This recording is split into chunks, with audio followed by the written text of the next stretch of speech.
береміз, билет аламыз. Бүгінгі киномыз бала құқығы. Өздеріңіз қалаған түстеріңізді алыңыздар.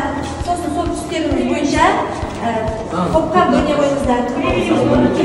Билет алған оқушыға төлей береміз.